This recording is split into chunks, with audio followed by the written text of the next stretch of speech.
नमस्कार दोस्तों, स्वागत है आपका सोनू कुमार क्लासेज में। दोस्तों, आज के वीडियो में मैं आप लोगों को बताने वाला हूँ बिहार एसएससी के द्वारा जो एक नई वैकेंसी आई है तो उसी के बारे में बताने वाला हूँ। दोस्तों, वीडियो को शुरू करने से पहले आप लोगों से एक बात कहना चाहूँगा कि अगर अभी तक आपने इस चैनल को सब्सक्राइब नहीं किया है तो इस चैनल को सब्सक्राइब ज़रूर कर दें ताकि इस चैनल से रिलेटेड इम्पोर्टेंट नोटिफिकेशन आप लोगों को मिलता रहे। तो दोस्तों, वीडियो को शुरू करते हैं।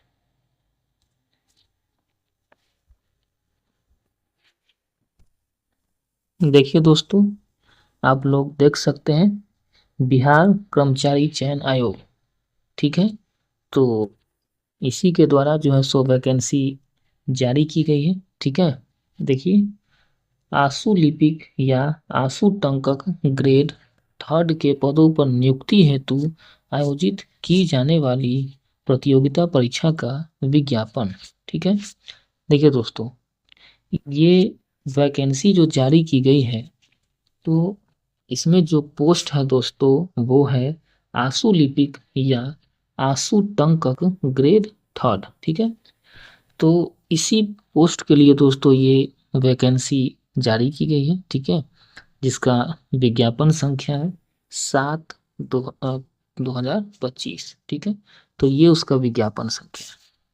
देखिए दोस्तों, जिसका ऑनलाइन रजिस्ट्रेशन जो है सो चालू होगा दिनांक 25/9/2025 से 3/11/2025 तक स्टार्ट होगा, ठीक है।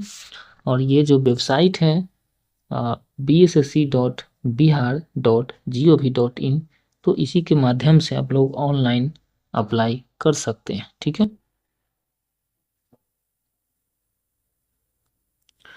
चलिए देखिए आगे। इसमें वेतनमान दोस्तों लेवल 4 का है, ठीक है। 25,500 से 81,100 ये है इसका लेवल 4 में। तो एक अच्छी खासी सैलरी भी है इसमें, ठीक है। चलिए अब देखिए, ये पूरा चार्ट दिया हुआ है दोस्तों, है ना, टेबल। इसमें है अधियाची विभाग या कार्यालय द्वारा उपलब्ध कराई गई रिक्तियों की कोटिवार विवरणी है दोस्तों, जिसमें मैं कुछ का बता देता हूँ। जैसे देखिए, पद का नाम है आशु लिपिक या आशु टंकक विभाग और कार्यालय का नाम है खाद्य एवं उपभोक्ता संरक्षण विभाग। इसमें न्यूनतम शैक्षणिक योग्यता है इंटरमीडिएट 10+2 उत्तीर्ण या समकक्ष, ठीक है। तकनीकी योग्यता हो गया हिंदी आशु लेखन एवं कंप्यूटर टंकक होना चाहिए, टाइपिंग। वांछनीय योग्यता है इसमें कंप्यूटर की बेसिक जो है, ठीक है, वर्ड्स प्रोसेसिंग का ज्ञान होना चाहिए, ठीक है। इसमें देखिए दोस्तों, अ, अनारक्षित के लिए जो है सो 31 पोस्ट है, जिसमें 35% महिला का आरक्षण है, तो 11 पोस्ट महिला के लिए हो गया। 12 पोस्ट अनुसूचित जाति के लिए है, ठीक है। उसके बाद अनुसूचित जनजाति के लिए 1 पोस्ट, अत्यंत पिछड़ा वर्ग के लिए 14 पोस्ट, पिछड़ा वर्ग के लिए 9 पोस्ट, पिछड़े वर्गों की महिलाएं के लिए 2 पोस्ट और ईडब्ल्यूएस के लिए 7 पोस्ट। कुल पदों की संख्या 76 है दोस्तों इसमें, ठीक है।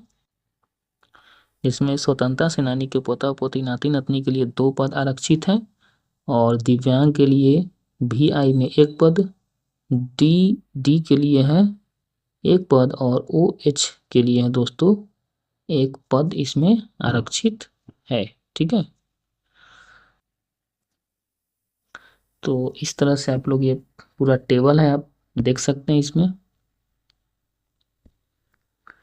चलिए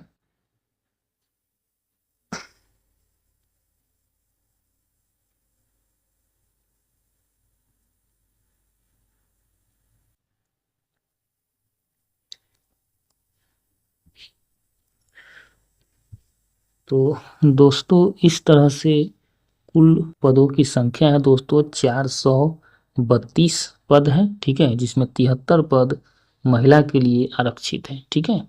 तो 432 पद के लिए ये दोस्तों वैकेंसी निकाली गई, ठीक है। चलिए इसमें कुछ इम्पोर्टेंट पॉइंट है, देख लीजिए क्या है। देखिए, राज्य के मूल निवासी बेंचमार्क दिव्यांग जन मात्र को ही 36 आरक्षण अनुमान है, ठीक है। आगे देखिए, राज्य के मूल निवासी महिला अभ्यर्थियों को ही 35% 36 आरक्षण अनुमान है, ठीक है। आगे देखिए, उपर्युक्त सभी रिक्तियां औपबंधिक है जो घट या बढ़ सकती है। आवेदन की अंतिम तिथि तक सामान्य प्रशासन विभाग के माध्यम से अधियाची विभागों के द्वारा आशु लिपिक या आशु टंकक की नियुक्ति हेतु संशोधित रिक्तियां अथवा नई रिक्तियां आयोग को संसूचित की जाएगी एवं उन रिक्तियों को भी इस विज्ञापन की रिक्तियों में समावेशित किया जा सकता है, ठीक है। आगे देखिए, आशु लिपिक या आशु टंकक पद हेतु मौलवी प्रमाण पत्र ITI 2 वर्षीय पाठ्यक्रम जिसका प्रमाण पत्र NCVT SCVT द्वारा निर्गत एवं पॉलिटेक्निक 3 वर्षीय अभियंत्रण डिप्लोमा को इंटरमीडिएट के समकक्ष माना जाएगा, ठीक है। चलिए अब दोस्तों हम लोग बात कर लेते हैं उम्र सीमा। तो उम्र सीमा दोस्तों देखिए 1/8/2025, ठीक है। तो इसी के आधार पर जो है उम्र की गणना आपकी की जाएगी, ठीक है। अधिकतम उम्र की गणना, तो उस हिसाब से देखिए दोस्तों आपका न्यूनतम उम्र सीमा तो 18 वर्ष होनी चाहिए सभी के लिए। अधिकतम देखिए, अनारक्षित पुरुष को 37 वर्ष अधिकतम उम्र होनी चाहिए। पिछड़ा वर्ग एवं अत्यंत पिछड़ा वर्ग पुरुष एवं महिला दोनों के लिए अधिकतम 40 वर्ष होनी चाहिए। अनारक्षित महिला के लिए अधिकतम 40 वर्ष होनी चाहिए और अनुसूचित जाति एवं अनुसूचित जनजाति पुरुष एवं महिला दोनों के लिए अधिकतम 42 वर्ष होनी चाहिए, ठीक है। और आगे देखिए, सभी कोटि के दिव्यांग अभ्यर्थी उपर्युक्त कोटिवार अधिकतम उम्र सीमा के अतिरिक्त 10 वर्ष की छूट मिलेगी। जैसे अगर कोई अनारक्षित पुरुष अगर दिव्यांग है तो उनको 37+10 यानी 47 वर्ष तक वो भर सकते हैं फॉर्म, ठीक है। आगे देखिए, आयोग द्वारा मैट्रिकुलेशन या समतुल्य प्रमाण पत्र में अंकित उम्मीदवार की जन्म तिथि मान्य की जाएगी, ठीक है। चलिए आगे,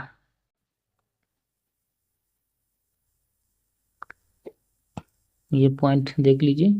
उक्त परीक्षा के लिए ऑनलाइन आवेदन पत्र भरने वाले अभ्यर्थी को अपनी जाति के अनुरूप आरक्षण कोटि को सही एवं स्पष्ट रूप से उद्धृत करना अनिवार्य है। अपना कोड सही भर लीजिएगा। अब बात कर लेते हैं हम लोग चयन प्रक्रिया कैसी होगी। देखिए दोस्तों, तो परीक्षा की प्रकृति दोस्तों वस्तुनिष्ठ होगा, ठीक है। अगर 40,000 से अगर अधिक आवेदन प्राप्त होगा तो फिर परीक्षा 2 स्टेज में हो जाएगा, PT और मेंस के रूप में हो जाएगा, ठीक है। ये नियमावली है 2010 में हुई थी, ठीक है। आगे देखिए, लिखित परीक्षा वस्तुनिष्ठ प्रकृति की होगी। लिखित परीक्षा के माध्यम से कोटिवार उपलब्ध रिक्तियों के 5 गुना संख्या के बराबर अभ्यर्थियों का चयन व्यवहारिक परीक्षा यानी कि स्किल टेस्ट, ठीक है, के लिए किया जाएगा। वही शॉर्ट हैंड हो या फिर टाइपिंग उसके लिए, ठीक है। आगे देखिए, समान अंक प्राप्त करने वाले अभ्यर्थियों के जन्म तिथि के अनुसार अधिक उम्र वाले अभ्यर्थी को मेधा सूची में ऊपर रखा जाएगा एवं इसी प्रकार समान अंक एवं समान उम्र होने पर अभ्यर्थी के नाम के अंग्रेजी वर्णमाला के आरोही क्रम यानी A to Z के आधार पर उन्हें मेधा सूची में रखा जाएगा। कहने का मतलब है दोस्तों, अगर समान अंक आएगा तो कैंडिडेट का, तो जिसका उम्र ज़्यादा होगा तो उसको प्राथमिकता मिलेगा।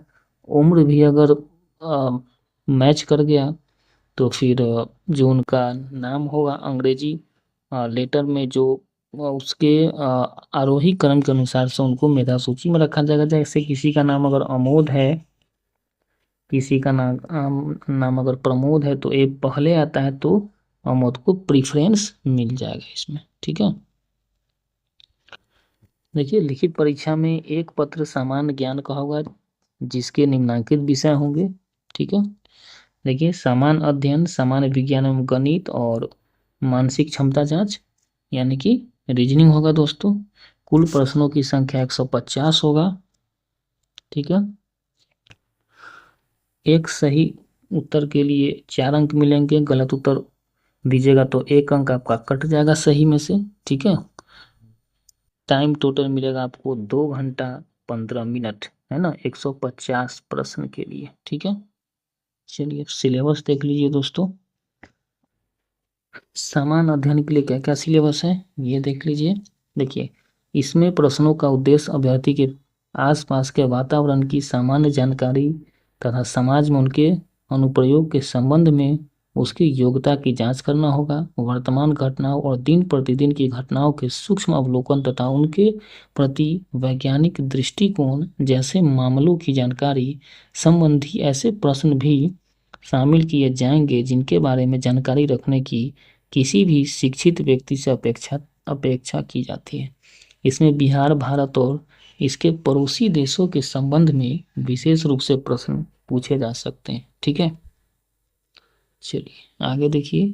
समसामयिक विषय यानी करेंट अफेयर्स में क्या है, तो वैज्ञानिक प्रगति, राष्ट्रीय या अंतर्राष्ट्रीय पुरस्कार, भारतीय भाषाएं, पुस्तक, लिपि, राजधानी, मुद्रा, खेल खिलाड़ी, महत्वपूर्ण घटनाएं, इन सबसे रिलेटेड प्रश्न पूछे जाएंगे। आगे देखिए, भारत और उसके पड़ोसी देश है, इससे पड़ोसी देशों का इतिहास, भारत का इतिहास, संस्कृति, भूगोल, आर्थिक परिदृश्य, स्वतंत्रता आंदोलन, भारतीय कृषि तथा प्राकृतिक संसाधनों की प्रमुख विशेषताएं, भारत का संविधान एवं राज्य व्यवस्था, देश की राजनीतिक प्रणाली, पंचायती राज, सामुदायिक विकास, पंचवर्षीय योजना एवं राष्ट्रीय आंदोलन में बिहार का योगदान, ये सबसे रिलेटेड प्रश्न होगा।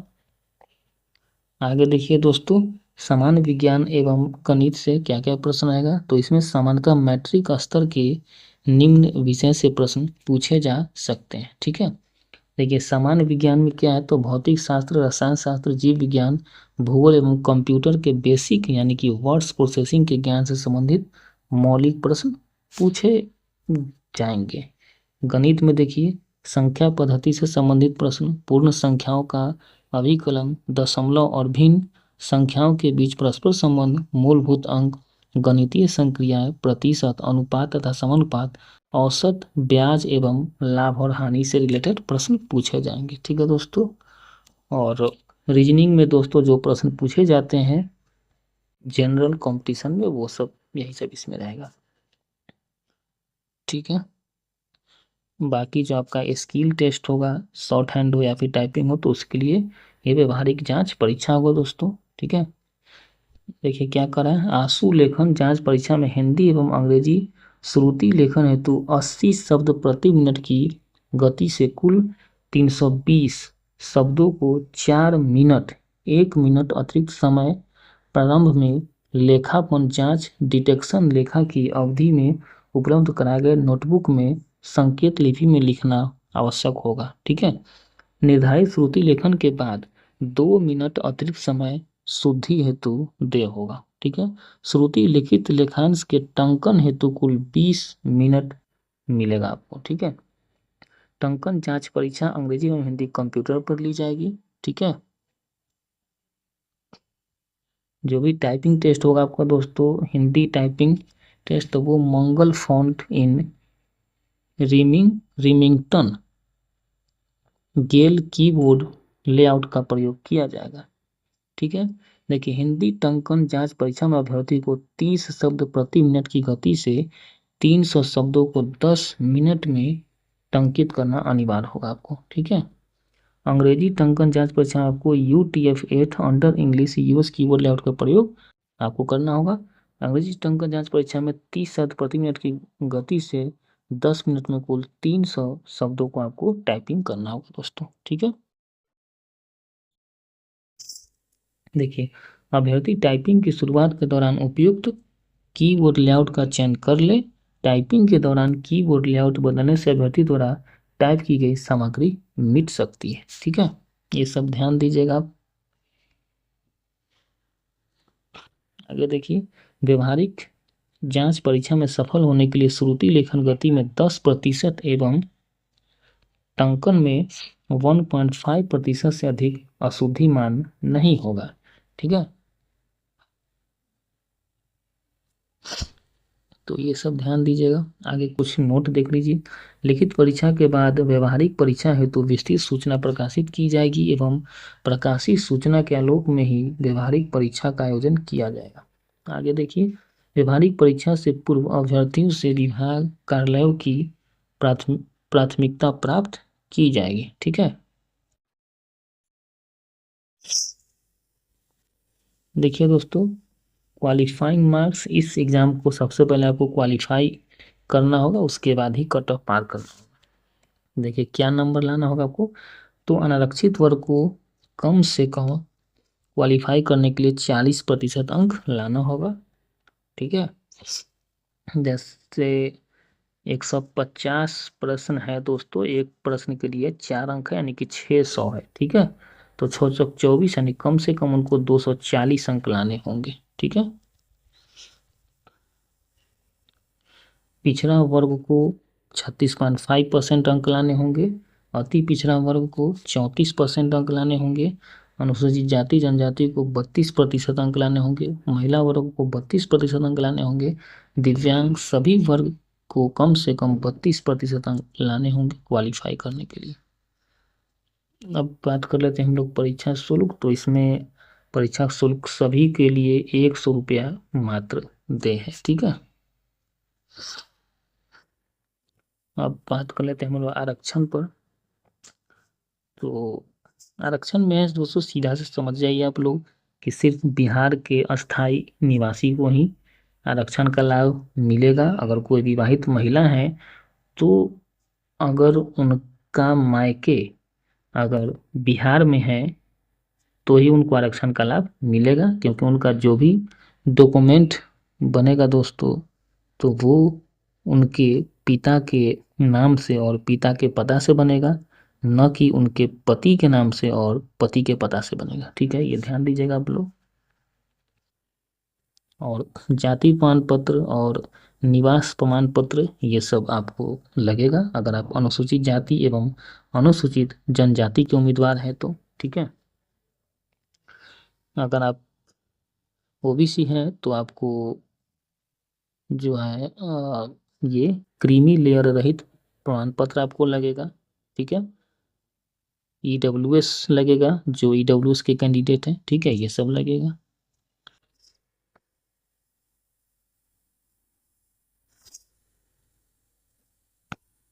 देखिए, अस्थायी दिव्यांगता प्रमाण पत्र में निर्धारित अवधि के बाद नवीकरण या रिन्यूअल नहीं होने की स्थिति में प्रमाण पत्र विधि मान्य नहीं होगा, तो ध्यान दीजिएगा ये सब।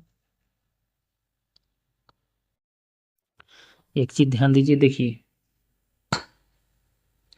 श्रुति लेखक एवं अन्य सुविधा का दावा करने की स्थिति में उपर्युक्त अधिसूचना के साथ संलग्न अनुसूची 1 में सक्षम प्राधिकार द्वारा निर्गत प्रमाण पत्र एवं अनुसूची 2 में शपथ पत्र संलग्न करना अनिवार्य होगा। जिस दिव्यांग अभ्यर्थी को श्रुति लेखक यानी कि स्क्राइब की आवश्यकता होगी, उन्हें ऑनलाइन आवेदन से संबंधित कंडिका में श्रुति लेखक की आवश्यकता कॉलम में यस करना अनिवार्य होगा। ठीक है, तो ये सब ध्यान दीजिएगा दोस्तों।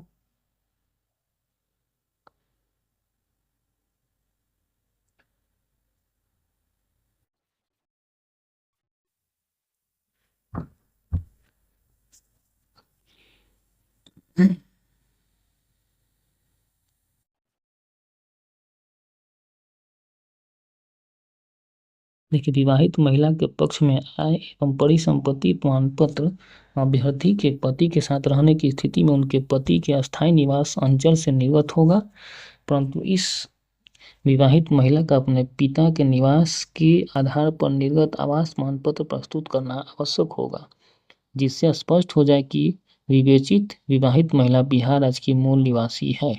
आय एवं परिसंपत्ति संबंधी प्रमाण पत्र निर्गत किए जाने की तिथि से 1 वर्ष के लिए वैध माना जाएगा। ठीक है,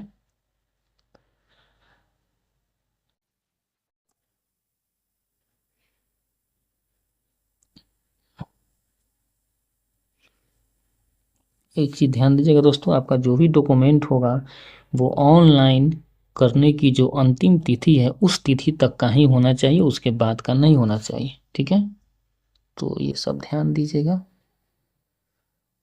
कुछ इम्पोर्टेंट बात देखिए, किसी प्रकार की पैरवी करने या कराने अथवा गलत या अपूर्ण सूचना देने अथवा चयन की प्रक्रिया को किसी प्रकार का अनुचित तरीका अपनाकर नियुक्ति प्रभावित करने का प्रयास करने पर अभ्यर्थियों का अभ्यर्थित्व रद्द कर दिया जाएगा। ध्यान दीजिएगा ये।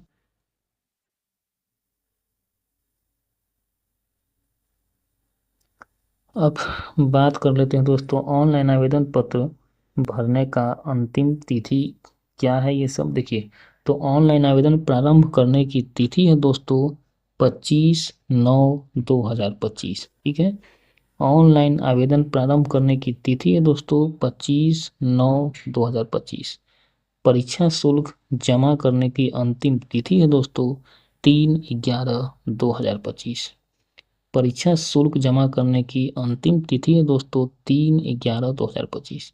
ऑनलाइन आवेदन भरने की अंतिम तिथि है दोस्तों 5/11/2025। ठीक है, ऑनलाइन आवेदन भरने की अंतिम तिथि है दोस्तों 5/11/2025। ठीक है, चलिए देखिए, जब आप ऑनलाइन फॉर्म भरिएगा तो आपके पास क्या क्या डॉक्यूमेंट होना चाहिए। देखिए, मैट्रिक का अंक पत्र एवं मूल प्रमाण पत्र होना चाहिए। इंटरमीडिएट 10+2 या समकक्ष से संबंधित अंक पत्र एवं मूल प्रमाण पत्र होना चाहिए, है ना। आवासीय प्रमाण पत्र होना चाहिए, अस्थायी जाति प्रमाण पत्र, क्रीमी लेयर रहित प्रमाण पत्र, आर्थिक रूप से कमजोर वर्ग का प्रमाण पत्र होना चाहिए, स्वतंत्रता सेनानी के पोता पोती नाती नतनी का प्रमाण पत्र होना चाहिए, दिव्यांगता संबंधी प्रमाण पत्र होना चाहिए, अधिकतम उम्र सीमा में छूट हेतु सक्षम स्तर से निर्गत सरकारी सेवक का प्रमाण पत्र, भूतपूर्व सैनिक का प्रमाण पत्र से संबंधित सूचना को विहित कॉलम में प्रविष्ट करना सुनिश्चित करेंगे। ठीक है, ये सब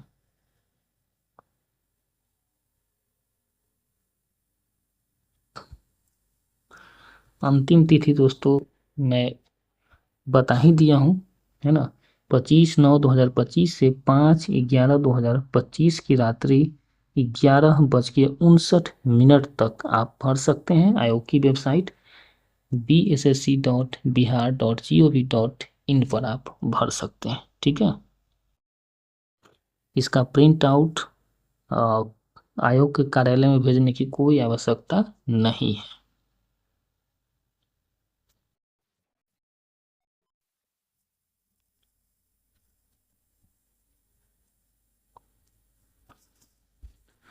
तो दोस्तों, इस तरह से आज के वीडियो में मैंने आप लोगों को बताया बिहार एसएससी यानी कि बीएसएससी के द्वारा जो एक नई वैकेंसी आशु लिपिक या आशु टंकक ग्रेड 3 के पदों पर नियुक्ति के लिए जो नई वैकेंसी आई है तो उसी के बारे में बताया। तो दोस्तों, मिलते हैं फिर अगले वीडियो में, तब तक के लिए जय हिंद, जय भारत।